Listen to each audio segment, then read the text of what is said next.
Hello friends, Radhe Radhe. So friends, हो चुका है शाम का 5:30 पौने 6 का टाइम। बच्चे भी ट्यूशन हमारे पढ़ रहे हैं। तो मैंने सोचा चलो फ्री टाइम है, बेड खाली है हमारा, तो इस पे बेड एक्सरसाइज ही कर लेती हूँ। क्योंकि फिर कहीं से आवाज़ आएगी या डुग्गू या परी टीवी चालू हो जाती, तो मैंने टीवी का वॉल्यूम बिल्कुल जीरो कर दिया है और एसी को चला लिया। आराम से बैठ के करेंगे, गर्मी का टाइम है, बरसात भी हो रही है, बाहर आंधी भी आ रही है। तो ये मैं कर रही हूँ चक्की चालन आसन। गाइस, आज मैं सारी एक्सरसाइज ऐसी करने वाली हूँ जिसमें बिल्कुल भी उछल कूद नहीं होती, जिसमें बिल्कुल भी बहुत ज़्यादा हमको प्रेशर क्रिएट करना नहीं है अपने पेट पर। क्योंकि अभी 3-4 दिन में हल्की फुल्की एक्सरसाइज करने वाली हूँ। तो सबसे ज़्यादा गाइस मुझे इस बात से प्रॉब्लम हो रही है कि जब मैं एक्सरसाइज कर लेती हूँ कुछ दिनों से, तो मुझे ऐसा महसूस होता है कि मेरे शरीर में एकदम जान सी निकल गई है और कुछ भी घर के छोटे मोटे काम भी मुझसे नहीं होते हैं। काफ़ी ज़्यादा वीकनेस हो रही है मुझे। तो इस चक्कर में मैंने सोचा है कि मैं जितनी भी एक्सरसाइज करूँगी बेड भरी करूँगी। अभी कुछ कोई भी ना रस्सी है मेरे पास, ना मैं रस्सी उड़ रही हूँ और ना ही मैं कोई भी बैक वार्निंग वगैरह कुछ भी नहीं कर रही हूँ। और मेरे पास 3-3 किलो के वो भी रखे हैं डामर, वो भी मैं नहीं उठा रही हूँ। क्योंकि पता नहीं बहुत ज़्यादा वीकनेस फील हो रही है, बहुत ओवर ज़्यादा होती है, पता नहीं क्या हो जाता है। तो मैंने सारी एक्सरसाइज आज ऐसी इसमें की हैं कि चाहे आपका वजन 70 हो, चाहे 80 हो, या फिर आपका 100 किलो के आसपास ही वजन हो, आपने पहले कभी एक्सरसाइज नहीं की है, तब भी आप इजीली इन एक्सरसाइज को कर सकते हैं। और मेरी अभी हालत काफ़ी ज़्यादा नाजुक है, मैं सच बताऊँ तो। और मुझे वीकनेस भी फील हो रही है बहुत ज़्यादा, लेकिन मैंने सोचा स्किप कर लेती हूँ। एक्सरसाइज मैं करती नहीं हूँ, अभी 2 दिन नहीं की, तो फिर मन ही नहीं करता एक्सरसाइज करने का। यानी जिस काम में आप डिले कर दो थोड़ा सा, फिर तो शरीर बिल्कुल भी ये कहता है थोड़ा और आराम कर लो, यानी साथ ही नहीं देता है आपका। तो मैंने सोचा इसी बारे से हमारा वीडियो भी शूट हो जाएगा और एक्सरसाइज भी हो जाएगी। तो जितनी देर मैं वीडियो बनाऊंगी उतनी देर एक्सरसाइज करूंगी। बाकी कोई भी मैं एक्सरसाइज नहीं वीडियो में डालूंगी, कोई फालतू चीज़। और रही बात डाइट की गाइस, तो मैं आपको डाइट बताऊं तो डाइट में जो सब लोग खाते हैं वही मैं भी खाती हूँ, लेकिन छोटी मोटी चीज़ें मैं अपनी लाइफ स्टाइल में ऐड करती हूँ। जैसे कि सबसे पहले मॉर्निंग में खड़े होकर मुझे आंवला का पानी पीना है, तो अभी आंवला का पानी करीबन करीबन मैं 3-4 महीने से लगातार पी रही हूँ। उससे हमारा जो पेट होता है ना, एकदम फ्रेश हो जाता है। वरना पहले मुझे बहुत ज़्यादा ब्लॉटिंग होती थी, बहुत ओवर ज़्यादा, मेरे सीने तक गैस चढ़ जाती थी ये मान लो, और सिर में दर्द भी रहता था। तो जब से मैंने आंवले का रस पीना चालू किया है, तो मेरा पेट बहुत साफ रहने लगा है। और गाइस सच बताऊँ तो मुझे ना मतलब बाल बालों में बहुत अच्छी ग्रोथ देखने को मिली है और बाल झड़ने बंद हो गए हैं। तो ये तो खैर अलग चीज़ है, लेकिन फिटनेस के बारे में बताऊँ तो पेट साफ रहता है। तो आपका अगर पेट साफ रहेगा तो आप ओवर ईटिंग से बच पाओगे, मतलब बहुत ज़्यादा खाओगे नहीं, बहुत ज़्यादा आपका पेट नहीं फूलेगा, सुबह जल्दी फ्रेश हो जाओगे और मोटापा भी नहीं आएगा। तो इसका हमें यही लाभ मिला है और मैं अब इसको लगातार 2 बोतल पी चुकी हूँ।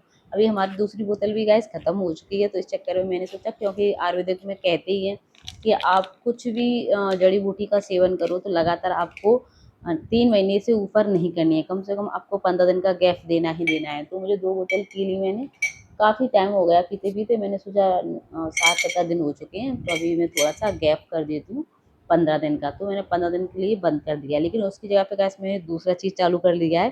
तो मैंने अपने छोटे-छोटे डिब्बे में आपको दिखा दूँगी अगले वीडियो में। तो एक डिब्बा मैंने सजा के रख लिया है अपनी स्लिप पर किचन में, जिसमें एक डिब्बे में मैंने चिया सीड को रख लिया है, एक डिब्बे में मैंने तिल रख लिया है, एक डिब्बे में मैंने क्या बोलते हैं धागे वाली मिश्री रख ली है, और एक डिब्बे में त्रिफला चूर्ण रख लिया है। मतलब सब कुछ मैंने लाइन बाई लाइन रख लिया है। जिस चीज़ का मुझे मन करता है मैं वही चीज़ खा लेती हूँ। अभी मैं तिल खा रही हूँ, तो तिल खाने से मुझे एक बहुत अच्छा मतलब बेनिफिट मिला है कि तिल खाने से पेट बहुत अच्छा साफ हो रहा है, एकदम पोटी खुल के आती है एकदम। ये मान लो तुम, जैसे महिलाओं का अक्सर ही शिकायत रहता है कि पेट ही साफ नहीं होता है, गैस रात बनता है, तो मैंने ये नोटिस किया है कि पेट बहुत खुल के साफ हो रहा है उससे। क्योंकि मैं आंवले का पानी नहीं पी रही हूँ, तो मुझे गैस की प्रॉब्लम हल्की हल्की महसूस होने लगी थी 10-12 दिन से। लेकिन मैंने कि कम से कम 15 दिन तो डिले करूँगी, उसके बाद पीऊँगी। तो मैंने जैसे तिल खाया, तिल से मुझे बहुत अच्छा आराम मिला है। और तिल में ओमेगा 3 होता है और तिल में विटामिन ई भी होता है, तो वो हमारी आँखों के लिए भी अच्छा है। मेरी आँख तो बचपन से ही वीक है, तो मैंने सोचा ये अच्छा मिल गया। और हड्डियों में दर्द चालू होने ही वाला है, क्योंकि अपन 35 प्लस हो चुके हैं भाई। और सी सेक्शन भी हुआ है, डिलीवरी 2-3 बच्चे हो गए हैं, ऑपरेशन भी हुए हैं बहुत सारे। तो हड्डियाँ तो कमज़ोर हो ही जाती हैं बढ़ती उम्र के साथ में भाई, ये तो एक्सेप्ट करना ही पड़ेगा। तो विटामिन ई से हमारी झुर्रियाँ भी कमज़ोर हो जाएंगी और हड्डियाँ भी हमारी मजबूत रहेंगी। तो मैंने ये रख लिया है। अब रही बात चिया सीड की, तो चिया सीड अभी मैंने नहीं खाई है क्योंकि चिया सीड को फुला के खाना है, तो ठंडी चीज़ अभी मैं 4-5 दिन अवॉइड करके रखूँगी। कोई भी चीज़ ठंडी नहीं खाऊँगी, ठीक है। तो अभी मैं तिल ही खा रही हूँ, खाना खाने के बाद खाती हूँ। रही बात त्रिफला चूर्ण की, तो त्रिफला चूर्ण को भी मैं खाना खाने के बाद गुनने पानी से लेती हूँ या फिर दूध से लेती हूँ, लेकिन अभी उसको भी नहीं ले रही हूँ क्योंकि कोई भी खट्टी चीज़, ठंडी चीज़ मुझे नहीं खानी है अभी 4-5 दिन। तो मैं त्रिफला चूर्ण का भी यूज़ नहीं कर रही हूँ, ओनली तिल खा रही हूँ क्योंकि तिल बहुत गर्म होता है और गर्म अभी अच्छा है हमारे लिए, पेट के लिए। तो गाइस, जो मैं एक्सरसाइज आपको दिखा रही हूँ, अब अक्सर मैं ये सोचती हूँ कि क्या बैठे-बैठे पेट कम हो सकता है हमारा? लेकिन मैंने कमर पर 3 बार दुपट्टा बाँधा है, तो तीनों बार ही दुपट्टा छूट जाता है। इसका मतलब हुआ हम कोई भी एक्टिविटी करें, हमारे पूरे बॉडी से फैट बर्न होता है, हमारी पूरी बॉडी में आप देख सकते हैं कि मतलब जो मान लो कोई भी ऐसा शरीर का अंग नहीं है जो एक्टिव ना हो। तो आप ये मत सोचिए कि बेड पर हम ये एक्सरसाइज कर रहे हैं तो इसका क्या हमें बेनिफिट मिलेगा, ज़रूर मिलेगा, 101% मिलेगा। लेकिन रेगुलरिटी होनी चाहिए, ऐसा नहीं कि एक दिन कर लिया आपने बस। कहते हैं ना कि दीवारी का चोखा हुआ पड़ा क्या मोटा होता है, वो कहावत गाँव में कहते हैं। तो ऐसे ही नहीं होता है कि एक दिन हमने कर लिया 20 मिनट और फिर हमने 8 दिन की छुट्टी कर ली। तो एक दिन ये कर लिया हमने आधा घंटा, फिर एक हमने कम से कम 10-12 दिन की छुट्टी कर ली, तो इससे कुछ भी बेनिफिट नहीं मिलने वाला है। सिर्फ अपने मन की संतावना, चाहे आप 2 मिनट करें, चाहे आप 5 मिनट करें, चाहे आप मात्र 1.5 मिनट करें, लेकिन करें रोज़। रेगुलरिटी बहुत ज़्यादा ज़रूरी है एक्सरसाइज में। तो वैसे ही हमारी कुछ एक्सरसाइज में मैं आपको करके बता रही हूँ, ये बैठे-बैठे ही बता रही हूँ और बहुत ज़्यादा मुझे भागम-भाग नहीं करनी पड़ रही, बहुत ज़्यादा मैं हैवी नहीं कर रही हूँ, सिर्फ बैठे-बैठे ही कर रही हूँ। लेकिन मैं सच बताऊँ आपको, जिस टाइम मैं कर रही थी, तो उस टाइम मेरी साँस काफ़ी ज़्यादा चल रही थी और पूरा पेट ऐसा लग रहा था जैसे काँप रहा है, क्योंकि पेट पर अच्छा खासा खिंचाव जो मैंने इससे आगे वाली एक्सरसाइज की है आ रहा था उससे। और ये एक तरीक़ा से वर्कआउट, हमारा बेली वर्कआउट हो रहा था पेट पर ही। मैं चाहती हूँ जब भी मैं कोई एक्सरसाइज करती हूँ तो मेरा सबसे ज़्यादा मैं अपने बेली को ही टारगेट करती हूँ, यानी पेट हमारा कम हो जाए, बस हमारी यही कोशिश रहती है। जो कि सी सेक्शन होने के बाद थोड़ा-सा मुश्किल हो ही जाता है, चाहे आप कुछ भी कहो, क्योंकि जब हमारे टाँके आते हैं सी सेक्शन के बाद तो पेट में उतना ज़्यादा ताकत लग नहीं पाता है, सच बताऊँ तो। लेकिन मैं कोशिश ये करती हूँ हमारा साइड का फैट, हमारा बेली फैट कम बना रहे, तो वज़न कितना भी ओवर हो जाए कोई बुरा नहीं लगता है, खाते-पीते घर के अच्छे लगते हैं थोड़ा।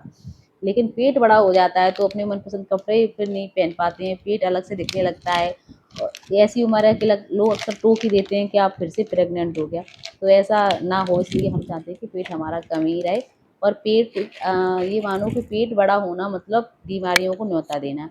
तो गाइस, अभी हो चुके हैं करीबन 10 मिनट हमारे होने वाले। एक्सरसाइज के कुछ भाग मैंने इसमें काट दिया था बीच-बीच में, क्योंकि हमारी शिवा आ गई थी। अभी भी शिवा हमारी उद्यमी मचा रही है, बगल बैठी हुई है, पूरा इसने रायता फैला रखा है बेड पर। क्या कर रहे हो? क्या किया आपने? आपने क्या खिलाया है? देखो, ओ मैया, नो नो। अभी बेड साफ किया था मम्मा ने। तो ऐसी होगी हमारी कुछ एक्सरसाइज। और इन एक्सरसाइज के साथ साथ मैं आपको बता दूं, मैं कोई डाइट वाइट अभी फॉलो नहीं कर रही हूँ, लेकिन मैंने सोचा है कि मैं मीठा नहीं खा रही हूँ। अगर बच्चे बिस्कुट भी लेके आते हैं तो मैं बिस्कुट भी अवॉइड करती हूँ, 1-2 बिस्कुट खा लेती हूँ। और जैसे चाउमीन वगैरह हस्बैंड लेके आते हैं तो चाउमीन भी नहीं खा रही हूँ। आज मैंने सुबह वो बनाए थे बेसन की, मतलब क्या बोलते हैं, फूका वगैरह। तो उसमें से मात्र मैंने 1 या डेढ़ फूका खाया था, वो भी मैंने अवॉइड किया है, मैं नहीं खा रही हूँ फूका वगैरह को। तो बस यही है कि अगर हम एक्सरसाइज कर रहे हैं तो अपनी डाइट पे ध्यान देंगे तो ज़्यादा अच्छा है, क्योंकि एक्सरसाइज तो हमारे शरीर में ओनली, कहते हैं ना कि 30-40 काम करती है और जो डाइट होता है वो 17 काम करता है। तो नो नो, तो ज़्यादा ज़रूरी है कि हम डाइट को अच्छे से फ़ॉलो करें। ये देखो, शिवा भी हमारे साथ में एक्सरसाइज कर रही है। पूछ रही थी मम्मा मैं भी करूँ? हमने कि तुम भी कर लो। तो बोल, इसकी काउंटिंग पता कैसी थी? 1 2 3 4 7 13 14 15 ये इसकी काउंटिंग ऐसी ही रहती है। तो ये गाइस, जो हमारी लास्ट एक्सरसाइज है, ये बहुत ज़्यादा तेल निकालने वाली एक्सरसाइज है। कहते हैं ना कि बिल्कुल पूरा पेट काँपने लगेगा, आपकी जो मान लो पूरा शरीर ऐसा लगेगा बस यहाँ से आगे नहीं। लेकिन फिर भी हमने इसको 20 बार काउंट किया था और 20 बार में बस मैंने कहा अब मुझसे नहीं हो रहा है, वरना मुझे बहुत ज़्यादा वीकनेस हो जाएगी, शाम की रोटी बाहर से मँगानी पड़ेगी। और ये शिवा भी नहीं मुझे करने दे रही थी, बोल रही थी मम्मा मैं आ रही हूँ, आप तो फ़ोन में भी दिख रही हो, बकवास किए जा रही थी, किए जा रही थी। तो मैंने सोचा कि ये कम आए तो ज़्यादा अच्छा है, क्योंकि यूट्यूब छोटे बच्चों को लेके ना बहुत स्ट्रिक्ट है, तो मेरा चैनल ना चला जाए, इस चक्कर में मैंने किया अब इतने ही रहने दीजिए। सो गाइस, आज के लिए इतना ही। स्वस्थ रहें, मस्त रहें, अपना ख्याल रखें, चैनल को सब्सक्राइब जरूर कर दें।